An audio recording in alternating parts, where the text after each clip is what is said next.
আরে বাস, পরনে খাকি উর্দি, ঠোঁটের উপর পুরো গোঁপ, চোখে সানগ্লাস। এবার পুলিশের বেশে ধরা দিয়ে সকলকে রীতিমতোই তাক লাগিয়ে দিলেন রণবীর কাপুর। তার সঙ্গে দেখা গেল রোহিত শেট্টিকেও। তবে কি এবার রোহিতের কপ ইউনিভার্সে দেখা মিলবে রণবীরেরও? এই জল্পনা তো তুঙ্গে।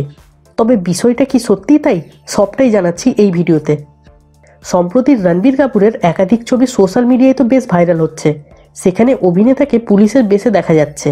তার এক ভক্ত এই সমস্ত ছবি সোশ্যাল মিডিয়ায় পোস্ট করেছেন।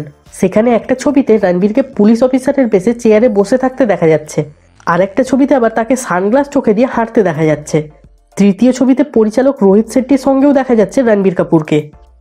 আসলে এই ছবিগুলো কোনো মুভির শুটিংয়ের নয়, বরং এই ছবিগুলো একটা বিজ্ঞাপনের শুটিংয়ের, যেখানে রণবীর একজন পুলিশ অফিসার, আর এই বিজ্ঞাপনটি পরিচালনার দায়িত্বে ছিলেন রোহিত শেট্টি। ছবিগুলোতে রণবীরকে পুলিশের বেশে তো ব্যাপক মানিয়েছে। তাই দেখে একজন ফ্যান কমেন্ট করেন, রণবীরের নেক্সট কোনো পুলিশের চরিত্রে অভিনয় করা উচিত। অনেকেই আবার রোহিত শেট্টিকে কমেন্ট করে জানিয়েছেন যে তারা নেক্সট রোহিত শেট্টির কপ ইউনিভার্সে রণবীর কাপুরকে দেখতে চান। আচ্ছা, রণবীরকে পুলিশ অফিসার হিসেবে কেমন মানিয়েছে কমেন্ট করে আমাকে অবশ্যই জানিও। তার সাথে তোমরাও কি রণবীর কাপুরকে নেক্সট রোহিত শেট্টির ইউনিভার্সে দেখতে চাও, সেটাও কমেন্ট করে জানাও।